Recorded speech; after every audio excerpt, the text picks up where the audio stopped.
Fleet's Journal. Haldir is gone. It is for the best, but I must admit there's a widening pit in my gut.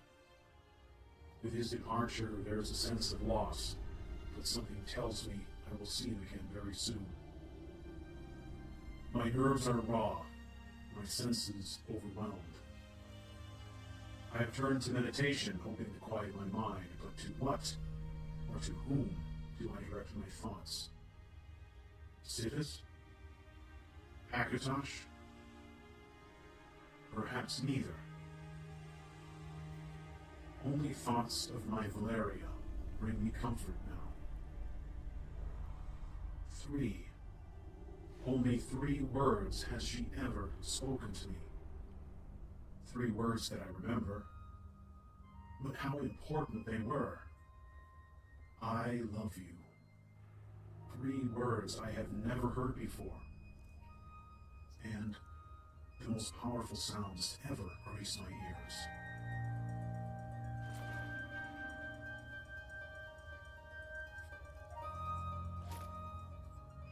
For so long, my ears have been deaf to the life around me, my spirit empty and devoid of meaning. An empty vessel. Haldir was right. I was made to be this way. I was made to be an empty shell, so that a black and vile oil might be poured inside my husk and set alight.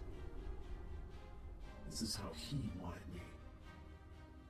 Senshin wanted an empty shell, the body called Dragonborn, but inside something of his own choosing. Could this be possible? A child totally bereft of love. A solitary world. A soul withdrawn from humanity. With no understanding of people, no knowledge of caring, no sense of family or community, no way to relate. How could I be any other way? My life has been nothing but conditioning to make me someone or something else.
The dragon has returned to Skyrim, and it's time for you to prove your mettle.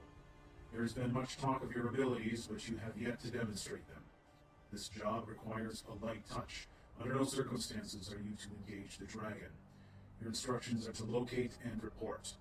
Your contact is Thalmor Captain Vandermeer. He has hidden a garrison of Thalmor elite in Greymore. You are to report to him with the information, and he will handle the rest.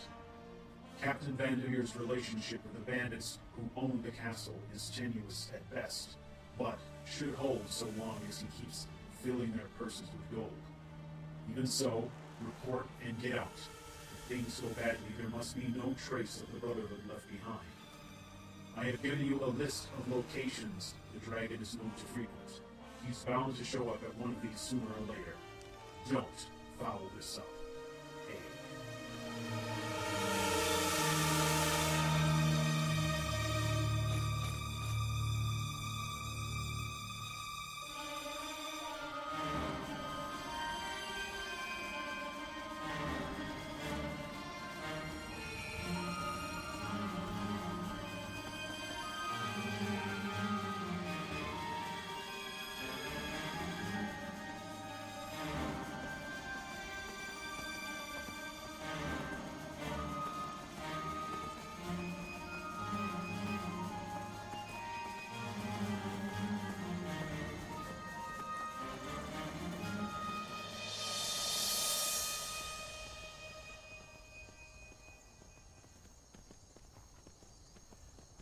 Welcome, dear viewers, to CouchWarrior TV on YouTube. I am the CouchWarrior, and you are watching Arcane, Arcana, a Skyrim Let's Play. Welcome, brothers and sisters, to Chapter 16, Part 1, Episode 97. Chapter 16, I have entitled Fly in the Goblet. And this is the first of probably 3 episodes that will constitute Chapter 16.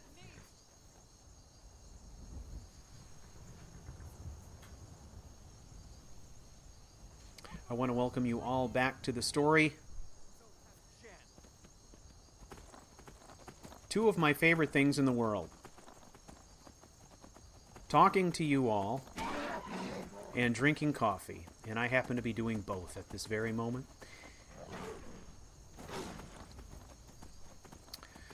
We can't leave that guy. We have taken it upon ourselves to keep the Emperor's roads clear of vermin. Let's go back and get this guy. I feel like I'm becoming more proficient with the sword from horseback, although it helps that we're dealing enough damage now that we can kill a saber cat in a single strike. It was much more dicey when we first started, so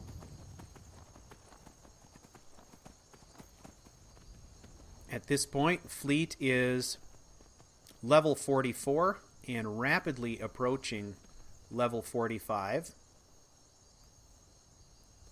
I've started to speculate a little bit on how far we might be able to take this character prior to Act 4. And I'm thinking at the current pace, I am going, I'll be talking about crafting later on in this episode. More crafting has taken place. As you know, I have mentioned in my previous episodes, recent episodes, that I am really in hot pursuit of the sort of dual enchant perk in enchanting. And to get that perk is not easy. I have to be maxed out at 100 enchanting skill to even get that perk. So we are a step away from that right now, but we have quite a few levels to go. We're in the mid-80s in enchanting. So the chances are that we are going to be going up a couple of levels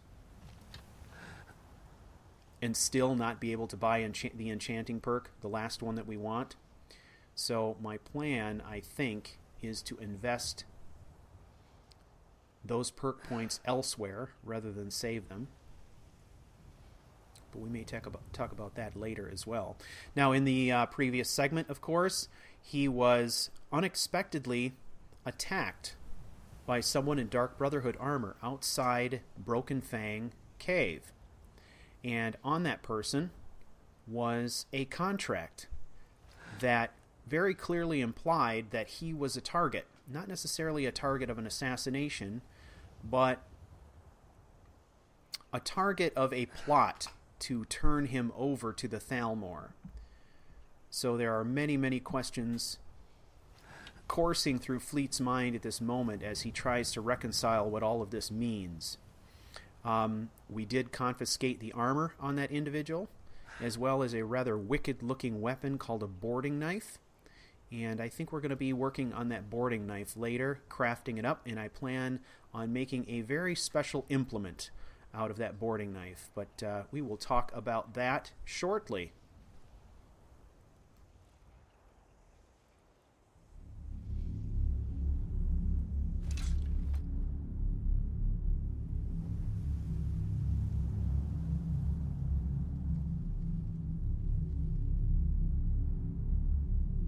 Astrid is playing a dangerous game. Kill the listener without getting your hands dirty. Nice. I expected her to turn eventually, but using the Thalmor, that was inspired. Her monkey even looked like a former Thalmor, judging by the spare armor. Greymore is a porous target. Waterways are often a weakness. We shall see if they were smart enough to secure it.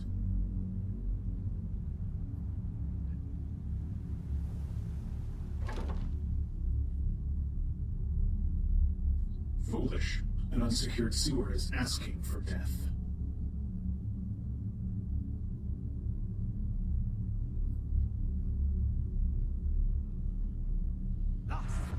Lots.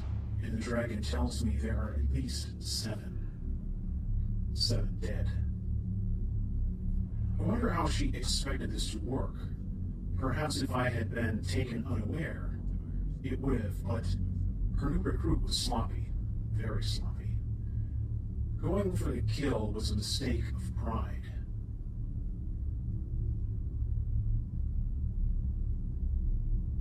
Yes. Back turned. Low visibility, approach below peripheral vision. Develops, severs the spine below the ribs. Crushed head against the stair, finishes the job. What I don't understand is why write a letter? There is inherent risk in putting pen to paper, and why sign it? Is she losing her edge? Perhaps the woman is losing her nerve. Lost, and Dragon sees 2 unsleeping. Bypass these, come back when the hall is secure. Could it be a trap? But if so, who is the prey? Is it me, or is it Astrid? In all my dealings with her, I have never known her to send a signed letter. Perhaps signed with a handprint, but nothing more. I take the walk of ghosts. Hand to the mouth muffles cry, severed windpipes silence the mage forever. Blood coats the wall, and I quietly slide the body down my leg to rest on the floor. Observation. I have seen no Thalmor. How many are in a garrison? I should know this. Unprofessional. Again, the ghost walks. The orc is big, and he has a friend in the stair.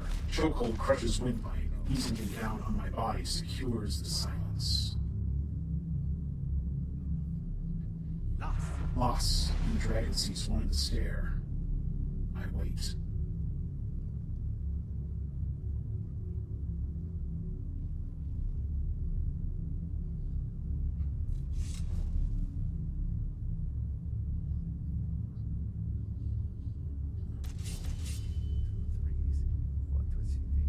Sever the spine and crush the head. Another in the tower.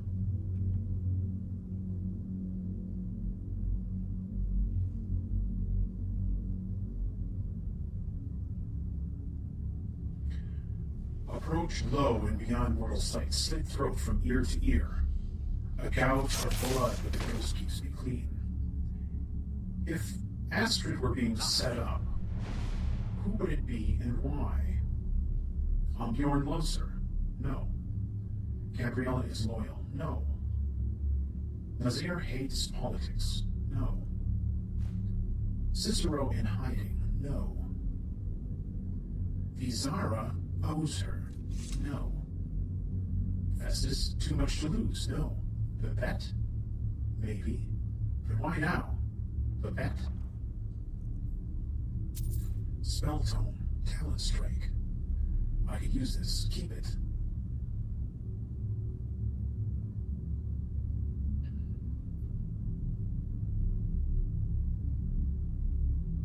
Okay, trash. What do I know of the bet? Next to nothing. Unprofessional. She is a cute child. She is not a cute child, it's genius.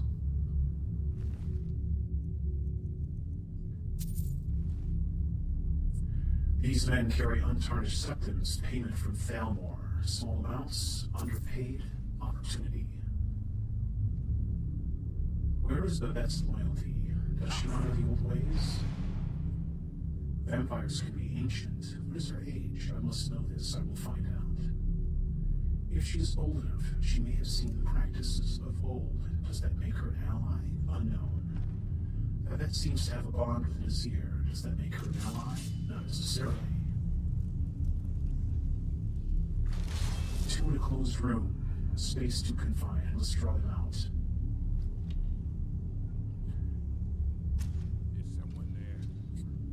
Arrow in the door creates distraction. Back to the shadows.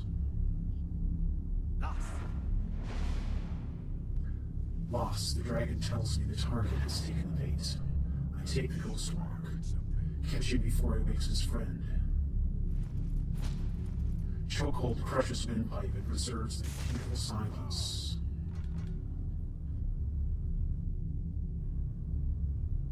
Curiosity killed the cat.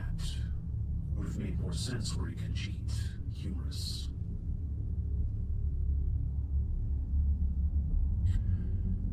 Target 2. Old woman, mother, hostage, slave. Not a threat. Search room. The time has come to act. If this was not Astrid's doing, it matters not. Her intentions are clear. The time has come for the listener's ultimatum.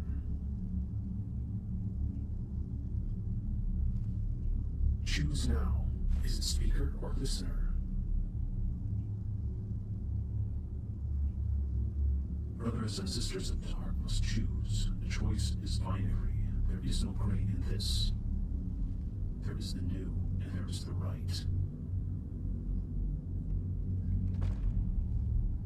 Close door quietly. Good night, sleeper. This room is a hub. Search for evidence. The Brotherhood lost its connection of spirit. Now I am here. I am the conduit. A rebirth is possible, and extinction is imminent. Nothing of import. Food, potions, no Thalmor, no evidence of Thalmor activity. Either they are not here, or have just arrived. If they were here, there would be evidence. There is always evidence. Alternate theory. Thalmor believed themselves the master race. Mer may not mix with men. Camping in the courtyard? Possibly. Spelltome candlelight. Knowledge already acquired. Worth little. Trash. Locked chest. Lock bends to my will.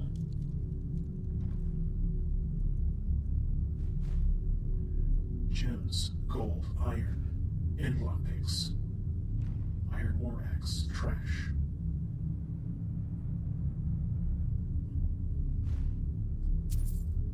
More gold and potions on the table.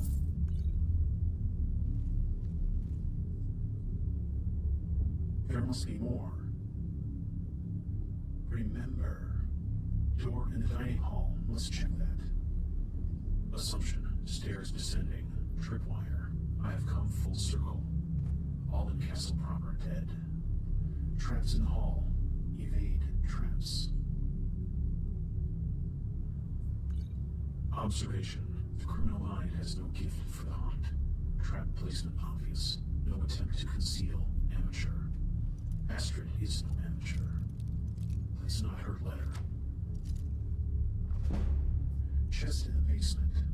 Lock against my will. Gold, potions, soul gems. Keep it all.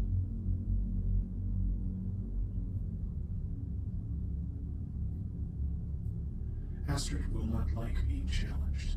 How delicious. I must make an impression. Must be memorable. Strong and convincing. Must be no question. Who is Alpha?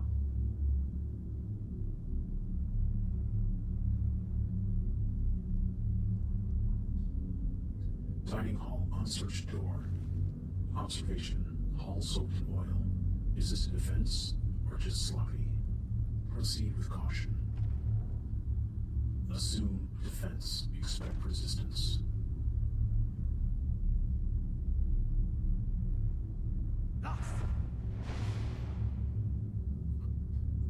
Loss, and the dragon tells me there are 3.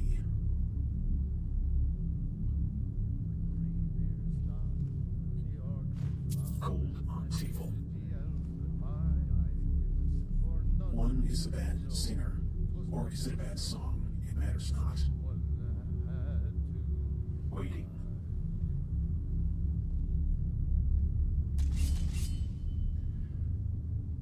Down the stairs. Develop bites, and the slope of the stairs drives him down. Ian's back crushes ribs, and the singer is silenced. One on the landing, act quickly. Blood spreading down the stair. I'm one with the ghosts, rolling in, up from behind. Open neck, bring him tenderly into the void. When next I enter the sanctuary, I will make my final move. Those who choose wrong must die.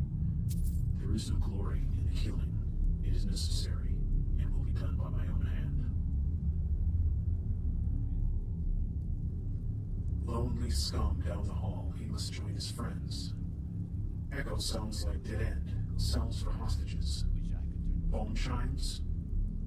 Why this configuration makes no sense, amateurs. Interior clear. Slip in below the sightline, open throat as he did the trolls. Unlock chest, soul gem, gold, will complete my search. Sheathed Bella, must clean her later. There is nothing here. This place is empty. Which of my theories is correct? Are they in the yard?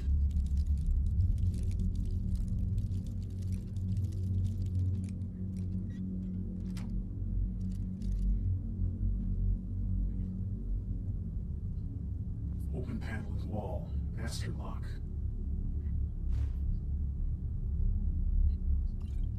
Potions. Take all potions. I must make my way to the highest point.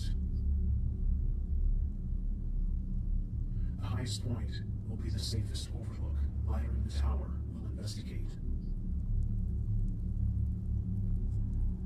This is a trap, but they are not yet ready to spring it. Dragonborn is a fly in the goblet.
Men and women of Skyrim, hear me. I am the Dragonborn, and I must die. However, before you do what must be done, it is customary for the one about to die to say his last words.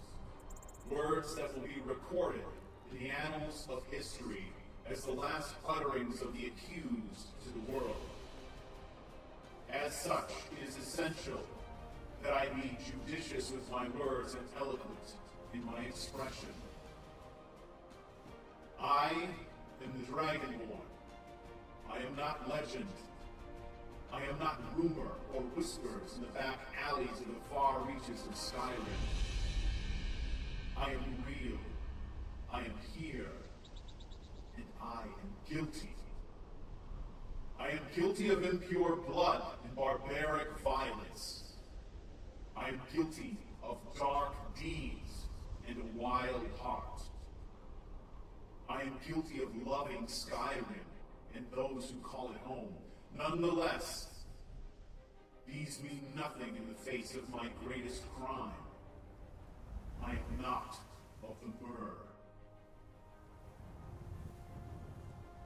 Before you stand the Somerset Isle's finest warriors. Thalmor warriors of the First Order. Born of the gods, we are but feeble and pathetic creatures in their presence. In the veins of these men and women flow the blood, pure as the driven snow, untainted by the touch of man. Children of Skyrim, I honor your wisdom. It is a wise man who throws himself into the service of his betters. Is it not true that it is better to be slaves to the gods than to be freed and feral brutes? Captain Vandermeer, I hold you in great esteem. The Thalmor possessed wealth beyond imagining, bloody septums collected from all over Tamriel and washed clean by the righteous and incorruptible hands of high elf wizards and sages. Your armor is worth more than any of us will see in a lifetime of struggle, and yet here you are. To think that you would share a single septum of the sacred prize with the impure and unworthy is beyond generous. You are a myrrh of considerable generosity. Men and women of Skyrim, I beseech you, let servitude be your benediction to the sacred New World Order presided over by the mighty Thalmor. You are not worthy of Tamriel or of Nirn. You do not possess the acumen to rule yourselves or Skyrim. It is time to bend the knee and serve the rightful rulers of this world, raised up by divine providence and the gods themselves. Behold, the Thalmor.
wish to defeat me? Impossible.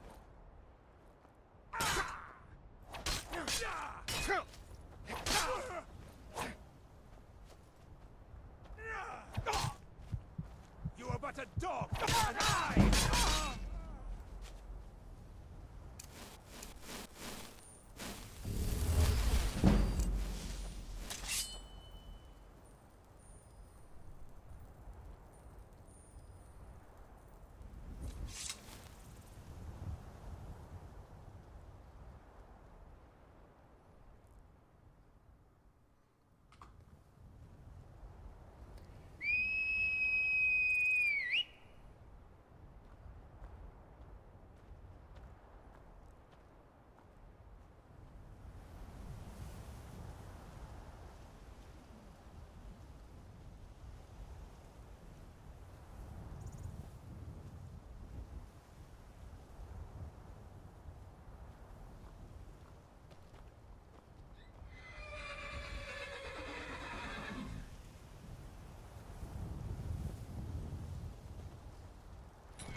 I am back, brothers and sisters, and we are hitting the trail.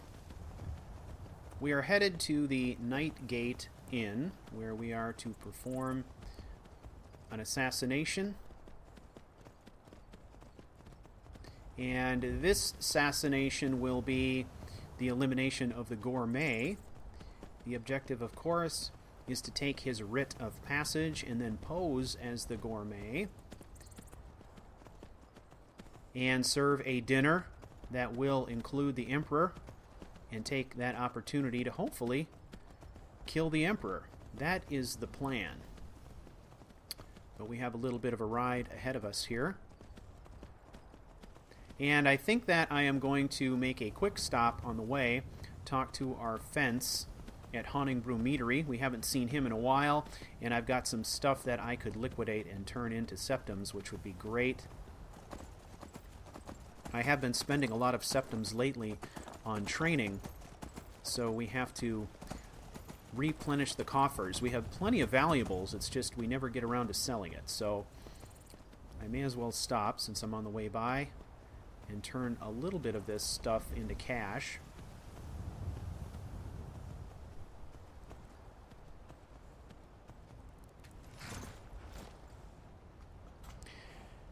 So some interesting things happened there in the previous sequence. The first one I want to point out is I want to talk just a little bit about the sequence in which Fleet was stalking through the inside of Castle Greymoor and the way that that segment was assembled. What we were hearing there is a little bit different than plenty of good merchandise for you. A lot of the entries we've heard from Fleet previously. A bit of this and a bit of that. The reason that I pointed out, the reason that I say it is different is because it did not feature a journal entry specifically, but was more of a peek into the inner dialogue of Fleet. And it was kind of an analysis of his evaluation of what the meaning of that contract was. So at the beginning, he discovers the contract, and he stuffs that in his pocket, and then he has time to contemplate what that means. And it's kind of interesting. I am toying around with a number of new ideas for Act 4. Keeping up with the demand. And one of the things that I really want to do for Act 4 is get inside the head of our protagonist a bit more and allow you, the viewers, to experience more of his thoughts directly. And that is a bit of a trick production-wise, just because I need to be able to produce these bits in ways that give audio cues that allow you to understand when what you're hearing is inner dialogue versus a journal entry, for example. My view is that thoughts committed to paper are very different than the stream of consciousness dialogue that goes on inside one's head as they're just going about their daily lives. So my plan is that in Act 4, we are going to start to see the story and the viewers having an opportunity to become a lot more intimate with Fleet and hearing more of what's going on inside his head. And that is going to be extremely important to what I have planned for our story in Act 4, understanding how he thinks. So for me, that was kind of an experiment in a way, but it was a new way of telling the story that I haven't tried before, and I thought it was kind of interesting. We know that there are two sides to Fleet. There is a side of him that is emotional, and a side of him that is very calculating, almost mechanical, and we saw both sides of that in that sequence where he would go through dialogue where he was, trying to piece together what was going on and logically sort out what he thought Astrid was doing. And then that sprinkled in between those segments were these more mechanical segments, of course, of him actually performing the assassinations and explaining in a very rapid sort of mechanical tone how he does what he does and why.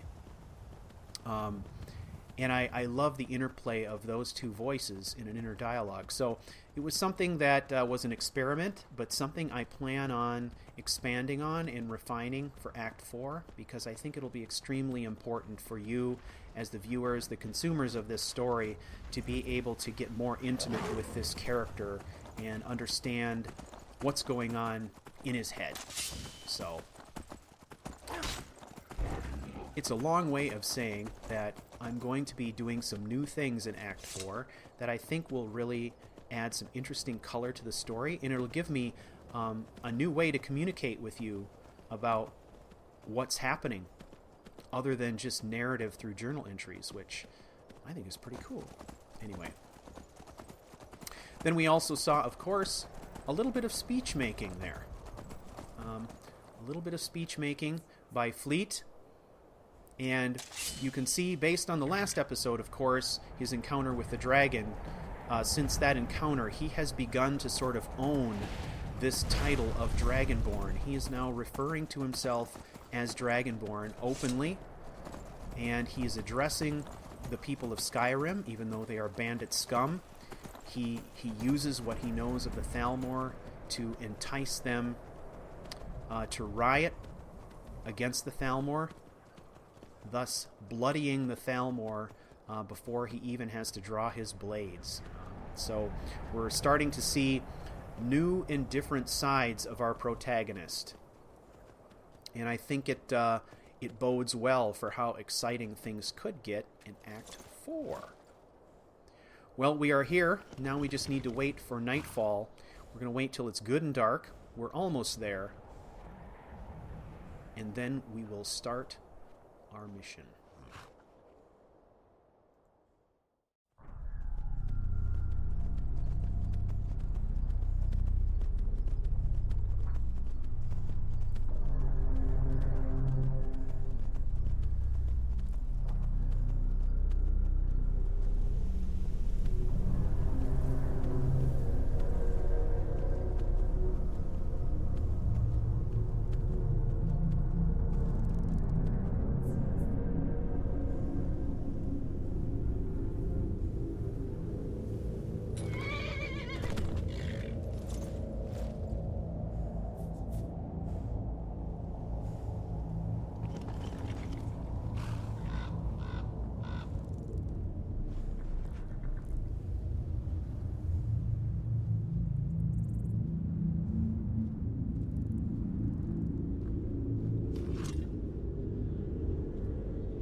Fleet's journey.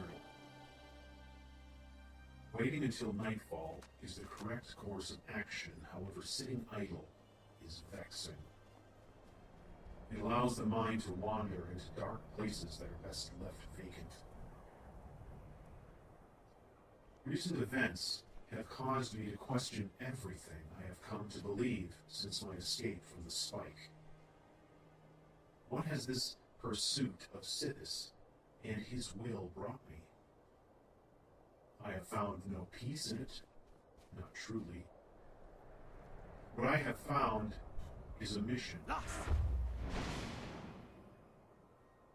It started as simply following orders, but soon became something akin to a religion. It is time for me to be honest with myself. I have been trying to fill an empty space inside, and I think part of me has accepted that SEL-h represents the promise of purpose, the mission. But missions are empty things. They are completed, and then the soul is left to stagnate. I've mistaken mission for cause. Cause is what emboldens men to great deeds. The relentless pursuit of cause is what drives Ulfric to war. While I believe this man's cause will eventually destroy Skyrim, I have to admire his conviction. Now I say hello to the gourmet. From what I have heard, this man is an artist with food. It is a shame that we must meet in this way, but it is essential that he die. It is for the greater good of Skyrim.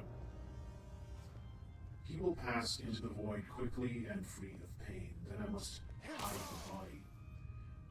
Better that it should appear he packed up and moved on than be found in a pool of his own blood. If I am to pose as the mysterious and enigmatic gourmet, the body must not be found until after the Emperor is dead.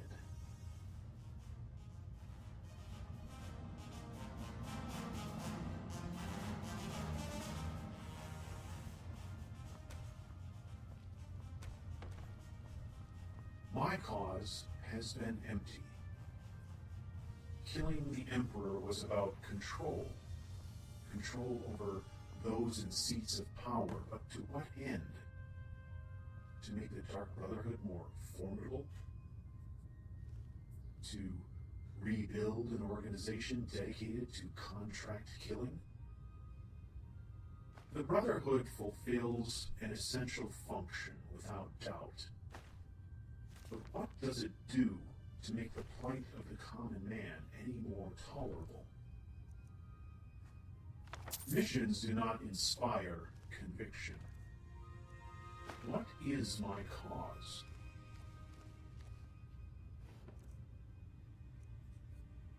Today I stood for the people of Skyrim. It was a ploy at first. Those men were being cheated by the Thalmor, and I played on their emotions to win my battle. But there was more. I believe in those words. The Dark Brotherhood is a tool. It is a tool that I will master and control, but my cause lies in the people of Skyrim first and foremost. So long as the tools align to my cause, I will use them. And right now, the Dreadfather and I march in lockstep. There would have been cleaner ways to end this man, but none of them would have been as quick or sure as the blade.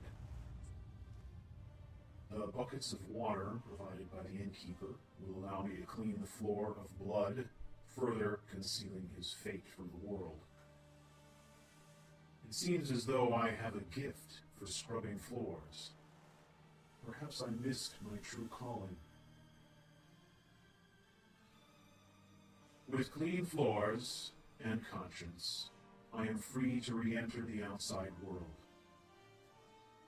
Sithis has told me that within Kolbjorn lie tools that will assist me in the work to come. I must heed this call. Rallis has called me back, and that can only mean he has found something of import. It is good that I am alone. This must be done quickly so that I might return to the sanctuary, and I know that Haldir hated Solstheim. Perhaps I will take him back there someday. I truly believe he would love the cold and wild environs of the northern parts of the island. One must never judge a book by its cover. Skyrim is a beautiful and wild place. Our people are fearless and enduring. I must be the personification of Skyrim. Something blossoms in my heart that I've not felt before. Wild, reckless, and full of passion. I've been a stranger to emotion much of my life, but I am feeling something new. A desire to live and laugh, to drink and fight, to love and be loved, to see and be seen. A desire for fellowship and to be part of something vital to this land and its people. There is a growing divide in my soul. I am both of these things. How do I reconcile this? How does a man begin to understand his own spiritual calling when the war horns blow equally strong from both camps?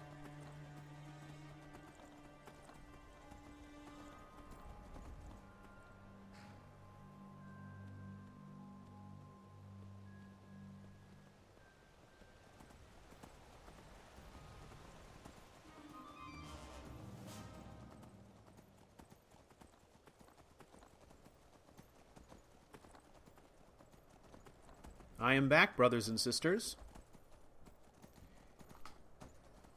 And you heard it correctly. We are headed back to Solstheim. It will, however, be a short trip. We are going there to visit with Rallis. We will stop in and visit our home, do a little bit of crafting there, and then head back to Skyrim and finish off this episode back here in the land where we have done the bulk of our adventuring. Yeah, let's talk to this fella. Maybe we can liquidate some more stuff, make some more septums. I welcome you, friend. How may I serve you? What have you got for sale?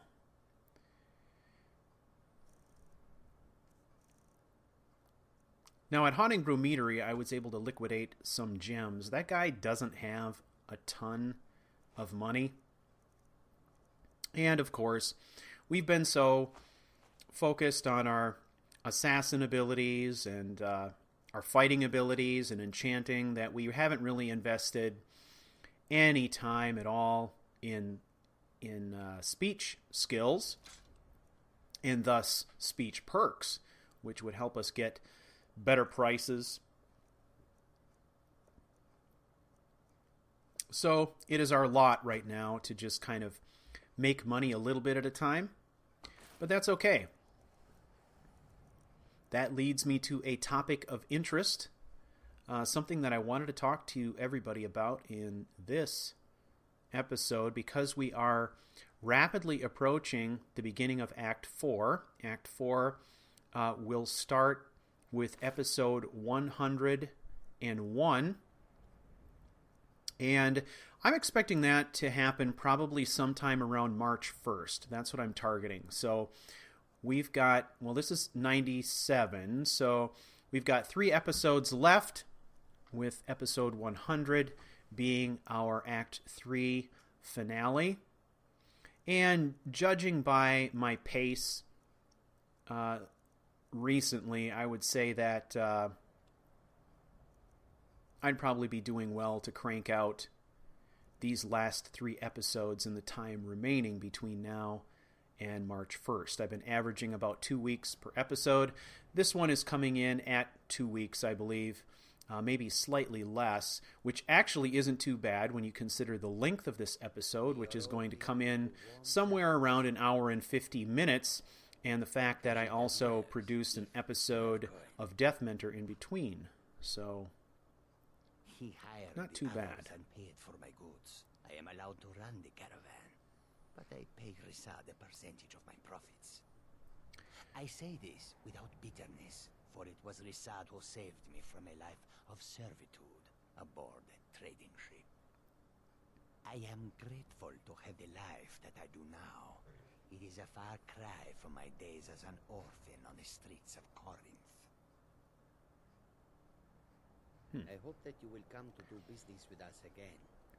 That's an interesting interaction. Rissad apparently is the senior Khajiit, or the one in charge of all the Khajiit caravans. At least many of the Khajiit caravans appear to be beholden to him in some way.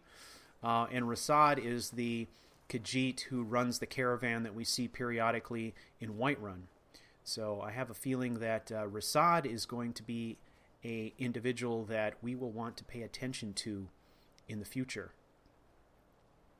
So what I was alluding to before, I was talking about Act 4 before we took that pause to talk to the Khajiit there. And I was just mentioning, kind of when Act 4 is going to come together. There's some interesting things here. Act 4, I do have a name for it. I know when it's going to start, and there's no harm in revealing that now. As I said, I'm targeting March 1st, but the plan is that Act 4 will be entitled Poetry and Poison,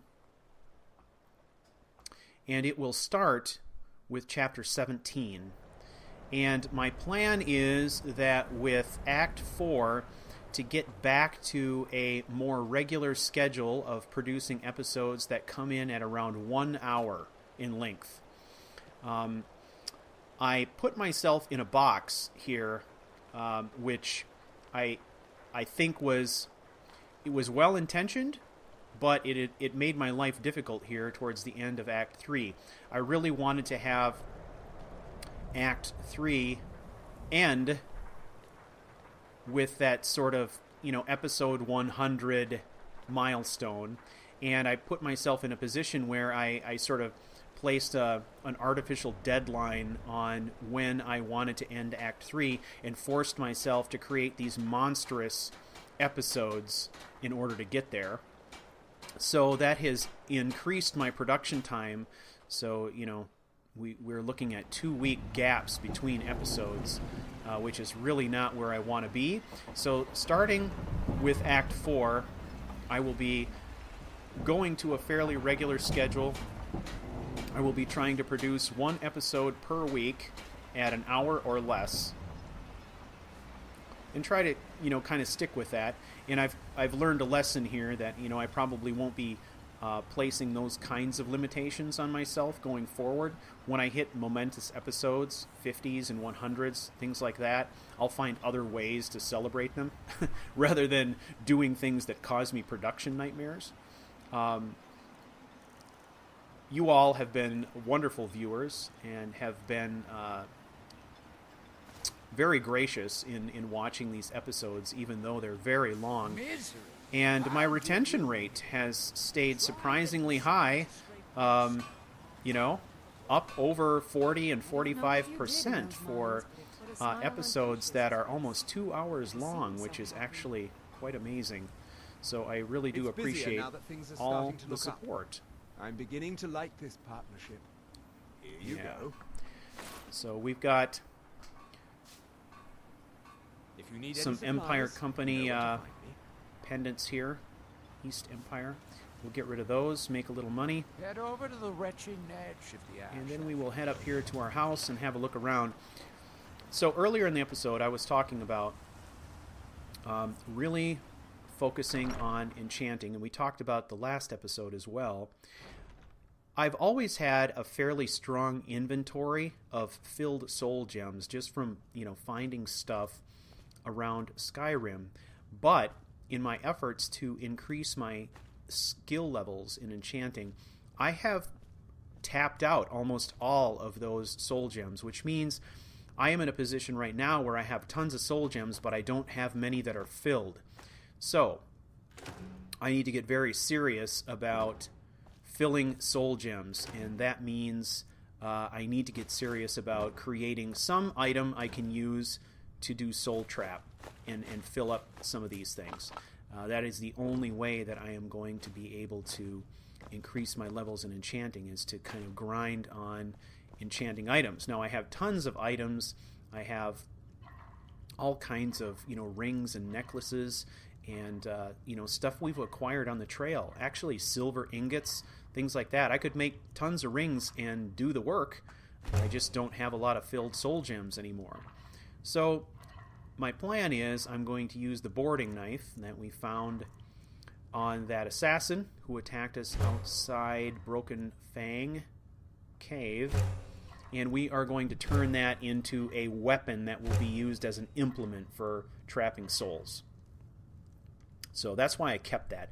Not to mention the fact that the thing is absolutely wicked looking. I love the way that it looks. But I like the idea that it's a distinctive looking weapon for a very specific purpose, and that is trapping souls.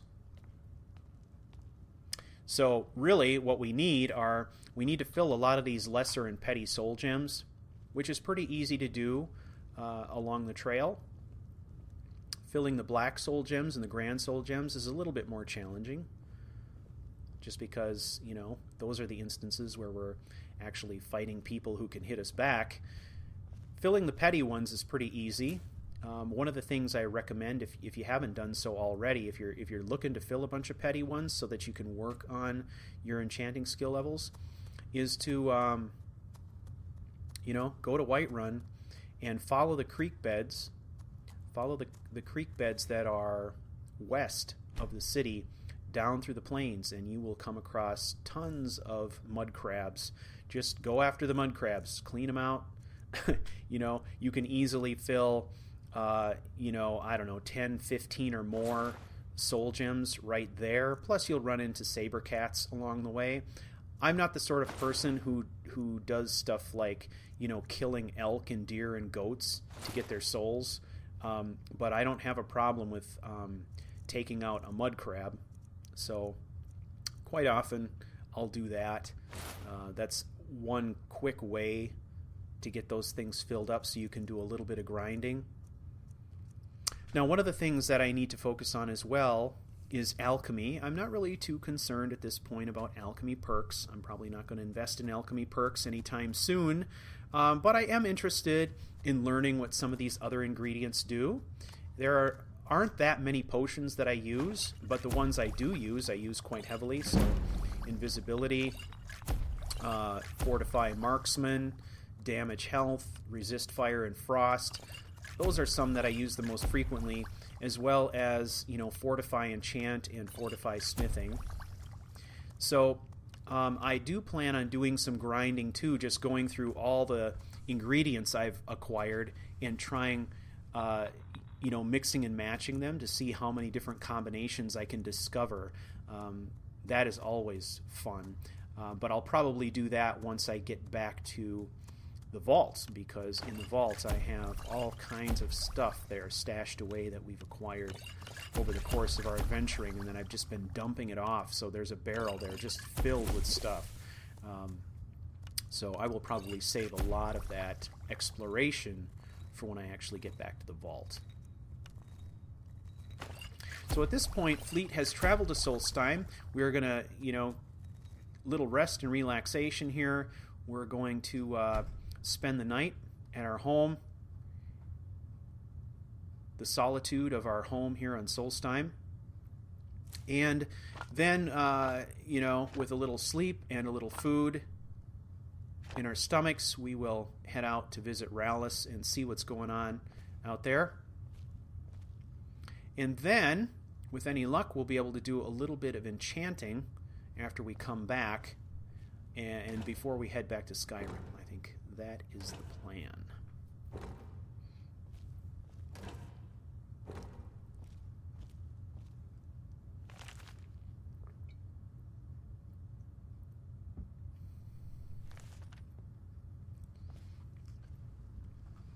So this is probably as good a time as any to make a couple of quick announcements about the channel. The first thing I want to mention is, as most of you know, January 13th was the 1-year anniversary of CouchWarrior YouTube channel. And I have mentioned in a previous episode, a couple previous episodes, that I was planning on doing a live stream to celebrate that momentous date. That is still true, but I have put off the live stream till probably sometime in February. I've been doing some testing of the live streaming system and have not been real satisfied with the quality of the stream that I'm getting. And if I'm going to do this, I really want to do it right. So putting it off until February gives me an opportunity to regroup a little bit. I'm actually thinking of investing in a new router and some things that might improve the performance just a bit. So that's the plan there. You can look forward to more announcements to come about that. I will be making announcements in episodes, of course. There will also be announcements always on the Facebook page and in my Twitter feed. So you can check in those places for updates on that. I also wanted to let everybody know that I have begun work on a CouchWarrior wiki. And this wiki is where I am placing all of the written material, images, all kinds of different things that I have produced as part of this Let's Play. As you can imagine from the contents of this Let's Play, I have many, many pages of written material from all these different episodes. And it seemed like a shame to just let it sit on my hard drive and do nothing. So I've decided to produce a wiki. I'll be putting that wiki out on Wikia. That is the same service that supports, the Elder Scrolls wiki, I believe. So the nice thing about that, of course, is we will be able to put this content out there. It will all be interconnected and linked in numerous ways. And I'm very fortunate to have a small group of loyal viewers who have volunteered to help me get this stuff out there. This is a shout out to you guys. You all know who you are. I really appreciate the help. These guys have stepped up and are helping me edit and clean up all of this material, which I tend to write stream of consciousness, so it's sometimes quite sloppy. And we'll be putting that stuff out there. Now, a wiki, any of you viewers can contribute to this wiki. So if you go out there and have a look around and see things you want to add, you can do that at any time. So it's going to be available to anyone who is a fan of the story and wishes to check it out. Now, it's currently in its infancy, but if you want to go out there and start looking around or feel like you want to contribute anything to it, you may find it at couch-warrior.wikia. That's wikia.com. I will also place a link in the show notes here. So go check it out. Feel free to contribute as you will. It's you. Here is Rallis. What's going on? This isn't good. We only got a little ways in when something managed to wake up the Draugr. Before I could blink, all the miners were dead, and I was next in line. Don't think anyone else made it out alive. This is what I get for skimping on labor. What now? Well, unless you want to deal with the Draugr, this whole little venture of ours is over. Might be over either way. It looked like a dead end before the place started crawling. We could have missed something, though. I don't know. All right. It sounds like if we want luck? the work to continue, we need to clean out what they've excavated so far of Draugr so that he can get more miners in here. So let's prepare ourselves. We are seasoned Draugr hunters. So let's prepare ourselves and get in there and clean it out. In this instance, of course, Fleet would go to the bow. So we go to our bound bow. We can hear him already.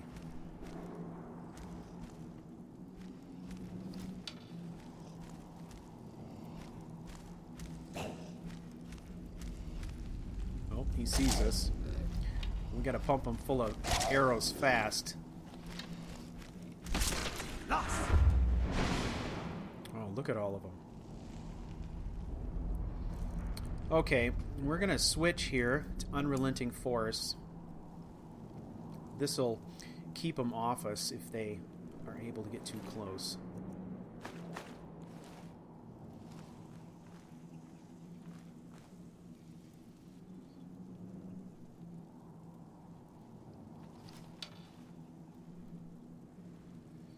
There's a big guy here.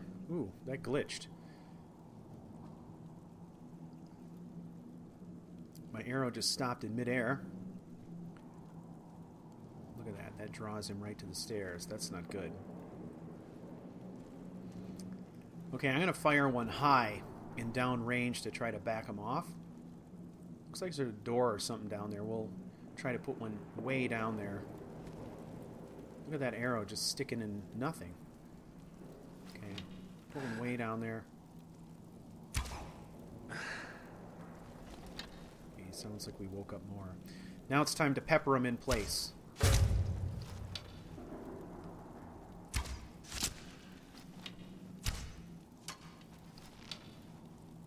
What I want to do is keep them down range.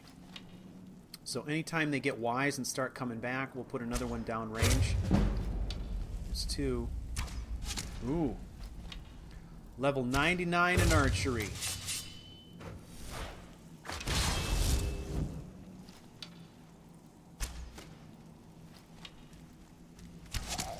Okay. Can't let him get on us. This guy will kill us instantly. These guys, as long as I have surprise, I feel confident I can take them out, but Deathlord, maybe not so much. Alright, we cleared it out. Now we must unlock the secrets of Kolbjorn. And we are going to relieve these miners of their gold. The gold that they are relinquishing will help to pay the next batch of miners that we're going to hire.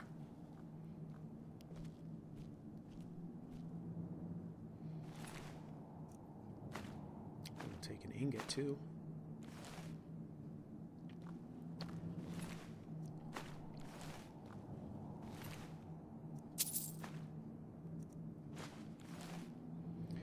These guys, you know, have a fair amount of valuables on them. Ebony weapons and stuff like that, but it's hard for me to justify taking it, knowing how much it weighs and the fact that the whole point of this character has always been to be sort of a light, fast traveler. So let's take this skull. There we go. Look at that.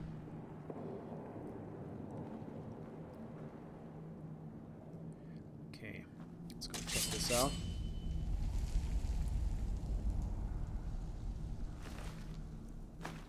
I'm going to take some of this bone meal too. If you remember, we need the bone meal. It's a required ingredient if we are going to use our remote enchanting station. We have a mod that allows us to set up an enchanter's work area any place that we want to, but it requires certain ingredients. A troll skull, I believe. Lost. Bone meal, amethyst, and troll fat. If we have all those ingredients, we can place it anywhere we want. Ah, boots of water walking. We will take these. Sinister sounds on Solstein.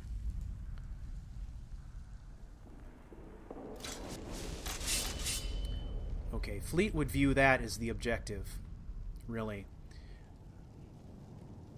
In an encounter with Sithis, it was communicated to us that there were tools that would help us in Kolbjorn. So, these boots of water walking have to have some significance. Fleet doesn't necessarily know what that significance is yet, but there must be something important about them, so we will keep those.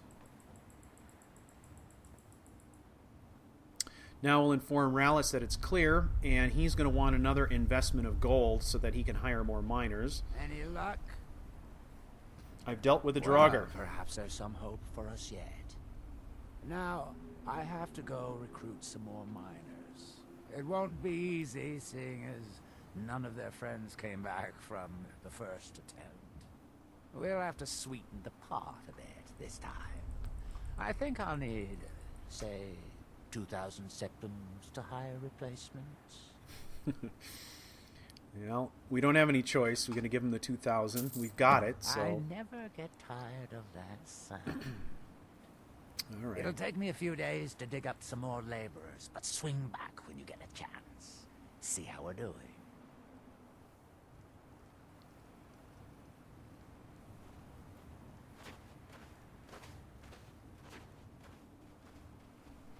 All right, so back we go. Mission accomplished. Lost!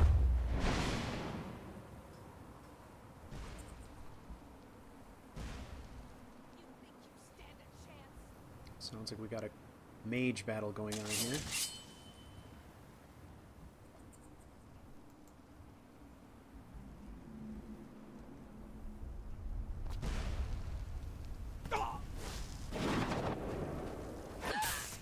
There we go.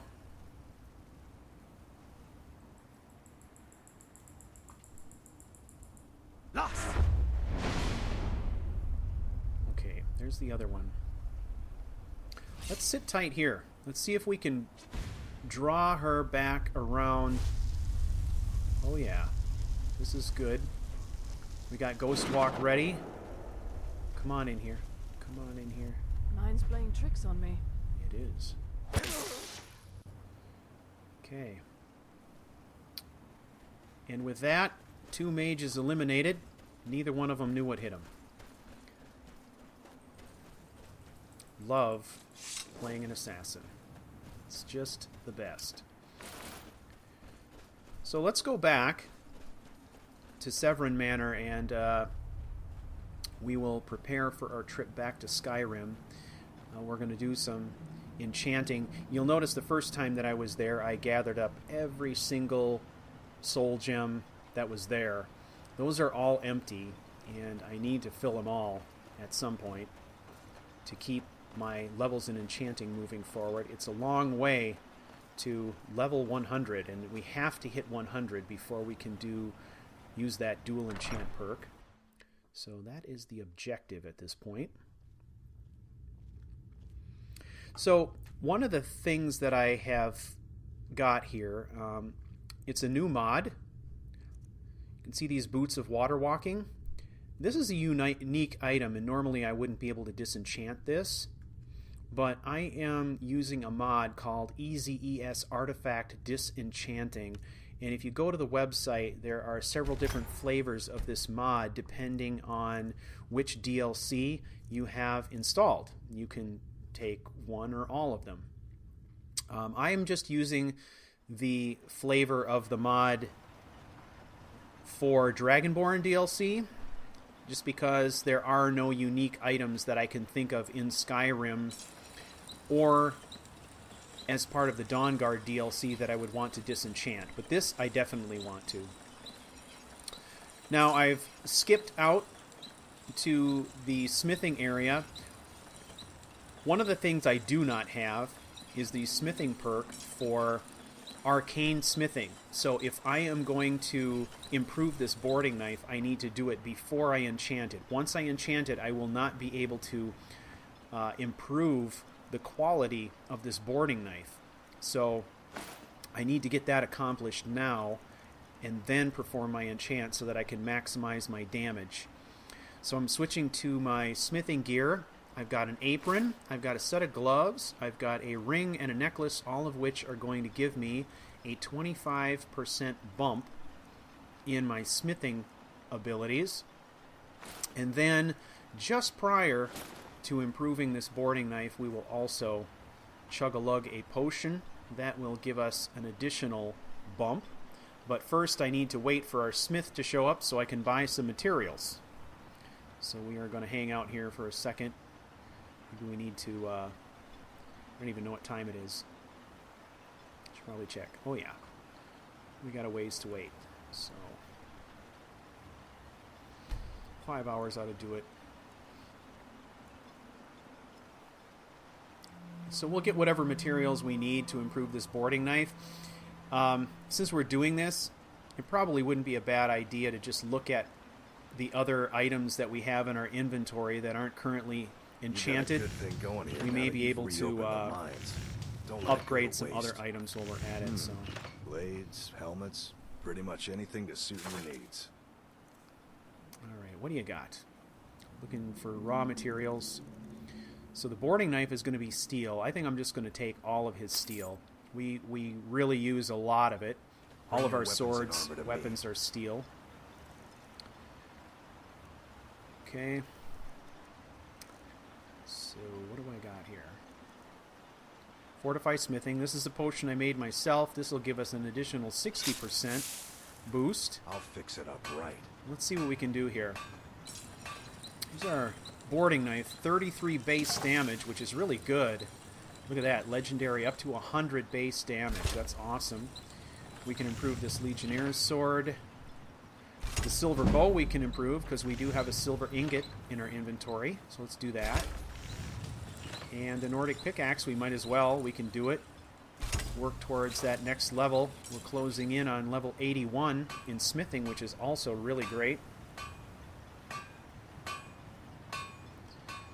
Now we do have some raw materials on us, so maybe we can create some new stuff as well. That'll give us some more experience in smithing. Since we're here, we might as well... What do I got?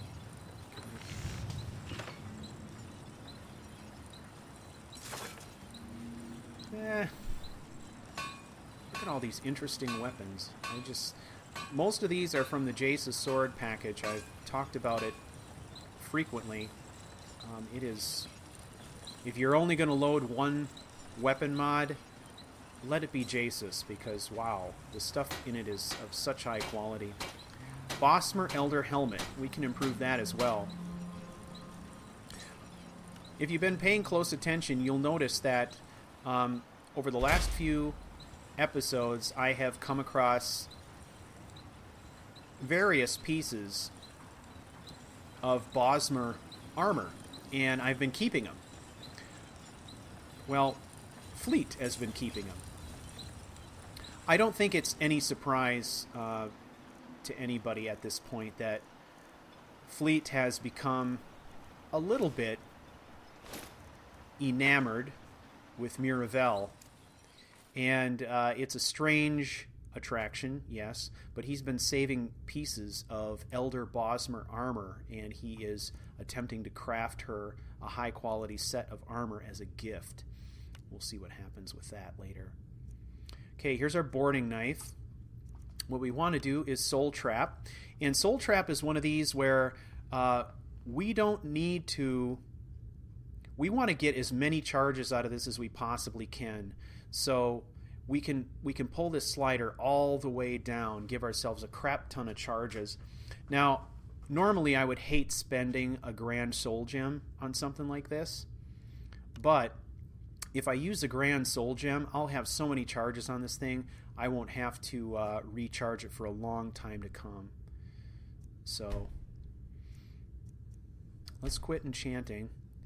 And so what we want to do here is look and see if I've got a potion. I don't know if I do or not. Oh, yeah, I do.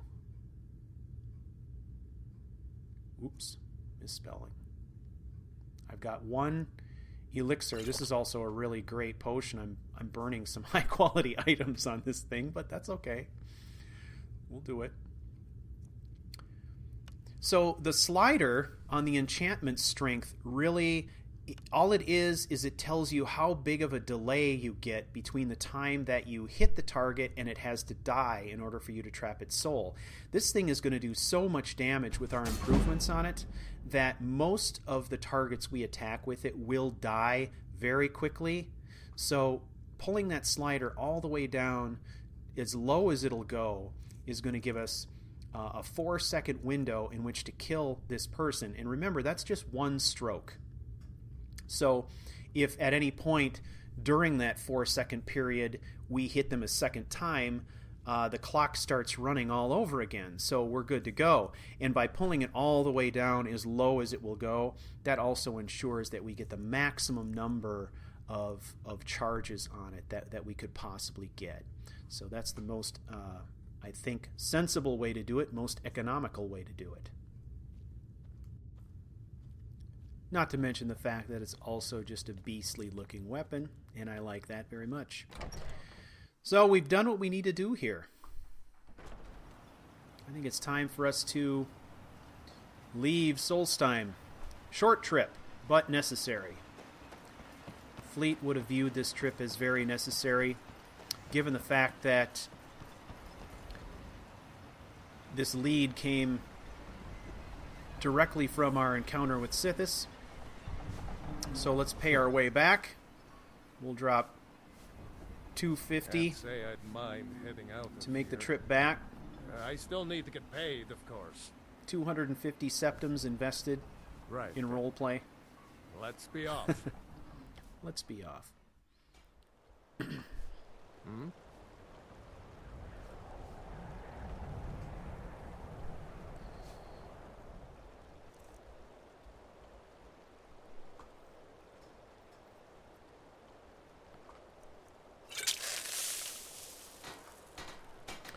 All right, so we are back in Skyrim, and one of the things I had talked about a little while ago was leveling. Of course, we are working on leveling enchanting. We'll be grinding on that for a little bit, but I'm fairly certain that we will not acquire the levels in enchanting that we need to get the dual enchant perk before we go up several levels, and we'll have perks to spend.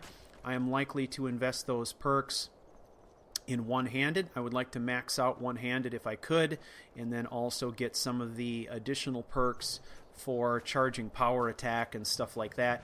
So as we can, we'll probably invest in one-handed, and then when we hit that level 100 enchanting mark, then as soon as we can, we'll invest in that dual enchant perk and then rebuild our gear. I'm guessing that's going to happen well into Act 4, however. So now, it's a matter of a ride back south.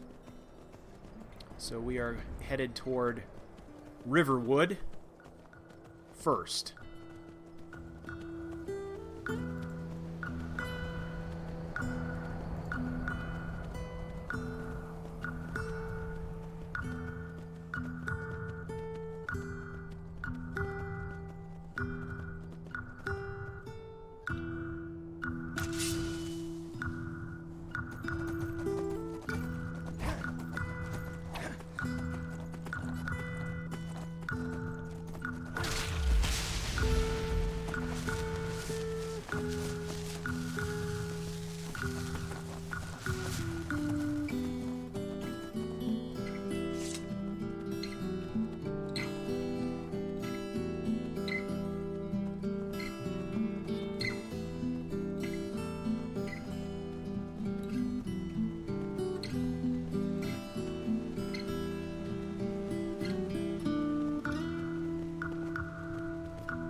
So I took off the cloak there. Much warmer here, no snows, so try to stay cool. I think that's what the character would do, right? Makes sense. Hey, Mike. No time to chat.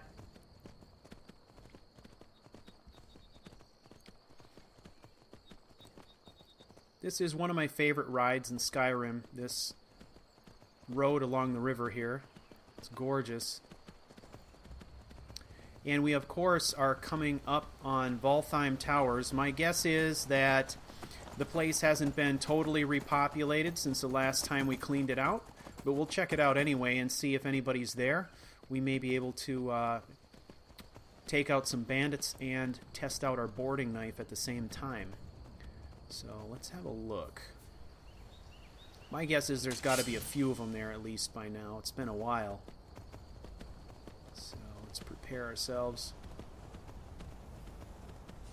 Oh yeah. There's one shot. Hit her with a horse charge the second time. So we've hit that 4-second lapse, right? So at this point we're not going to trap a soul. We got to hit her again. The next blow needs to be kind of a killing blow. If we can manage it. I may have to just get off the horse here. Come on now. There we go.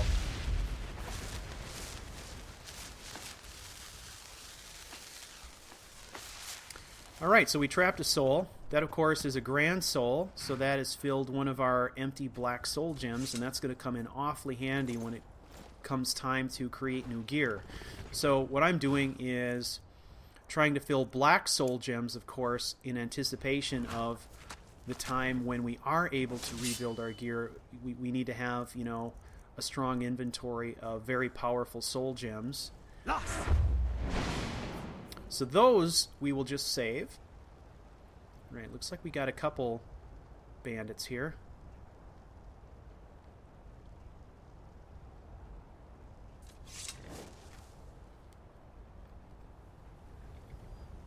So we will wait patiently.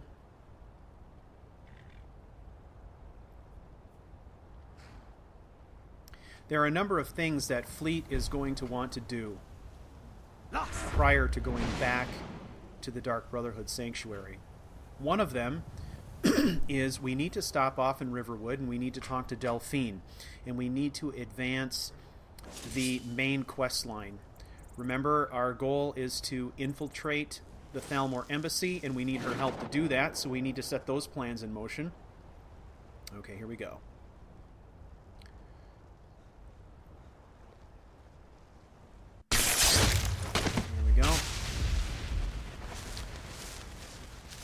So we need to advance that quest line. In addition to that, Fleet also needs to stop at the vault.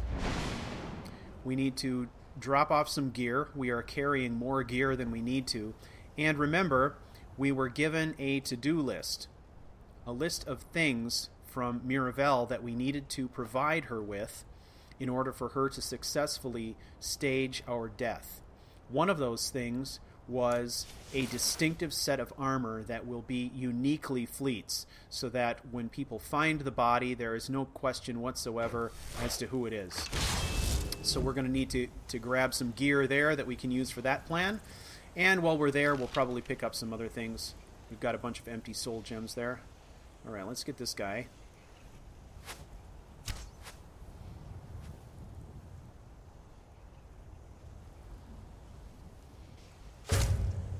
Ooh. Wasn't enough to take him out.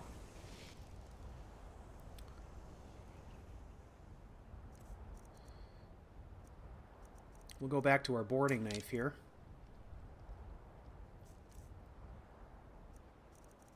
Aura Whisper is good. Ghost Walk is good.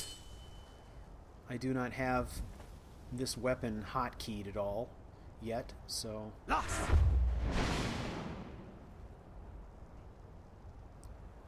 Okay.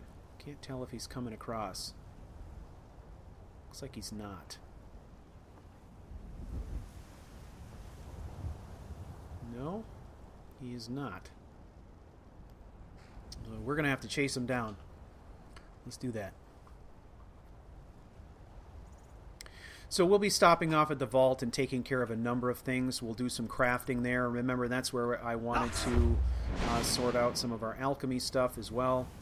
That will not be happening this episode, however.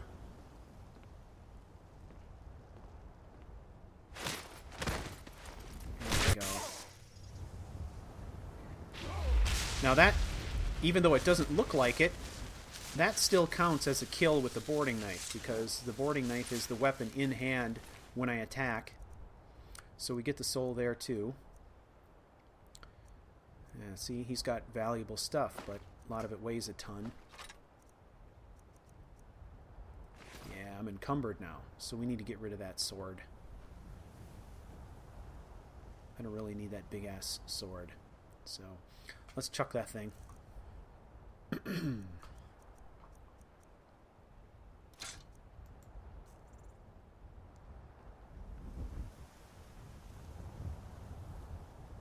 Alright, well, there were only 3 of them here, so let's go around here and loot the place, see if there's anything else of value.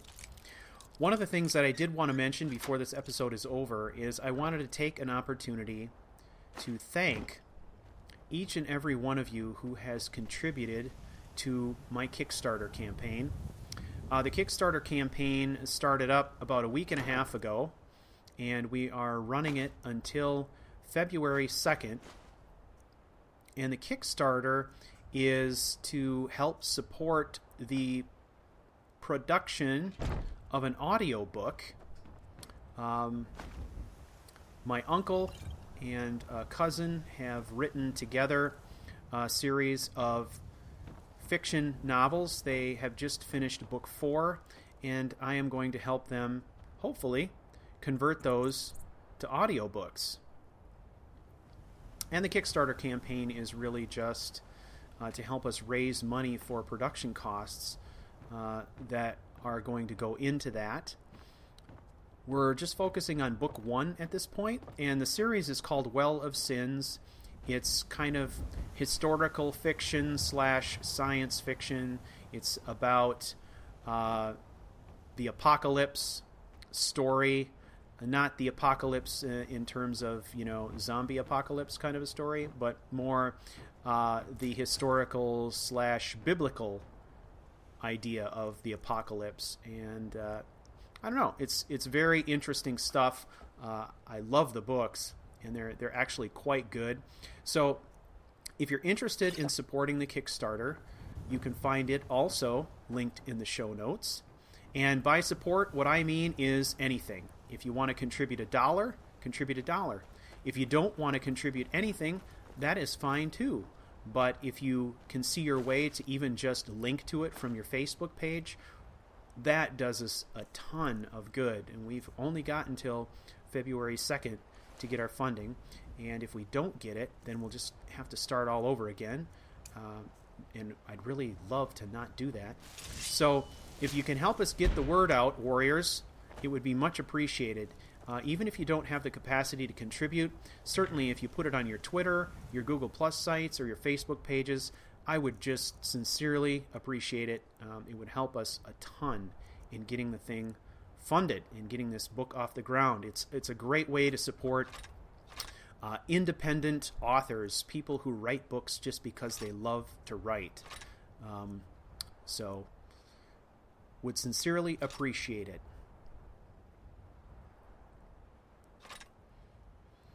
Alright, offloaded some inventory into the saddlebags on the horse. That'll lighten our load a little bit.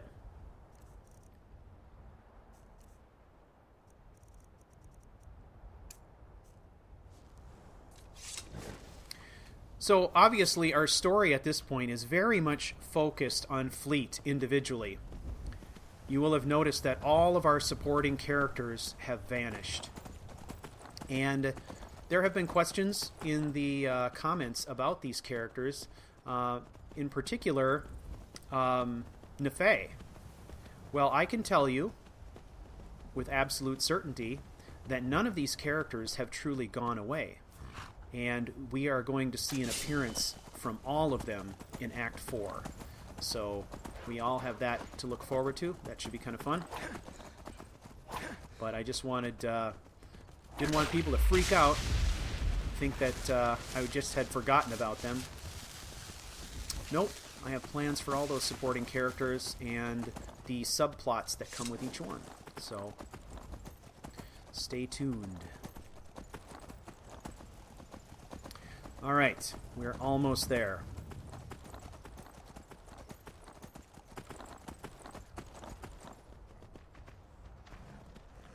Who's chasing us now? Oh, jeez. There is a soul chasing us. Let's take it. Ah, jeez. It didn't work out like a plan. Go. We get a soul and a pelt. Uh-oh. Oh, man.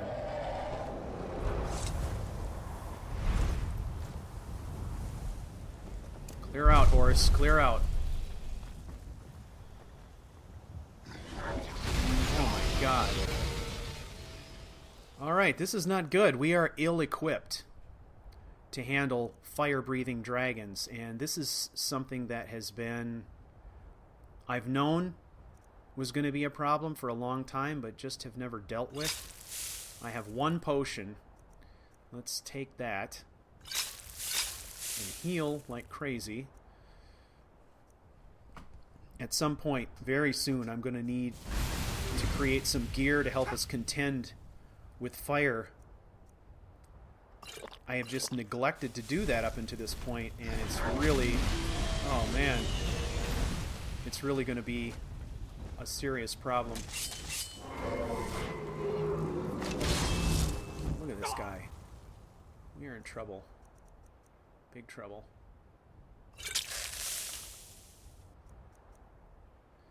Ah, that was dumb.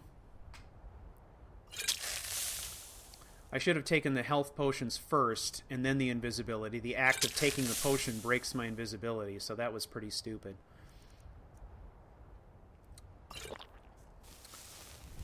We may have to run from this guy. Oh, yeah, he's... Elder, fire-breathing dragon. That's not looking good for us. Let's hit him with an unrelenting force to break his attack. Look how fast he does damage. That'll send him running, which means I think it's time for us to heal and get out of here. If he stays fixated on us, I think we're dead meat.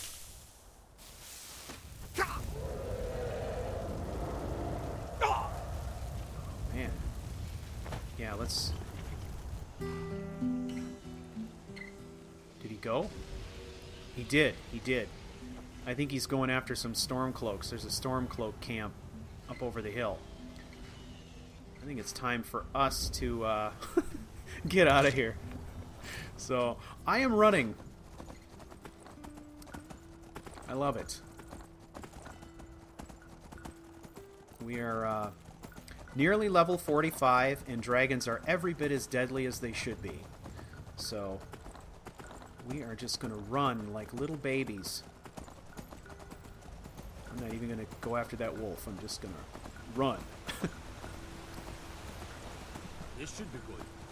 Well, dear viewers, that brings us to the end of another gargantuan episode. I want to thank you for taking the journey with me. And until next time, may all that you do be swift, quiet, and deadly. And to all Skyrim assassins, I salute you. Silence is our battle cry.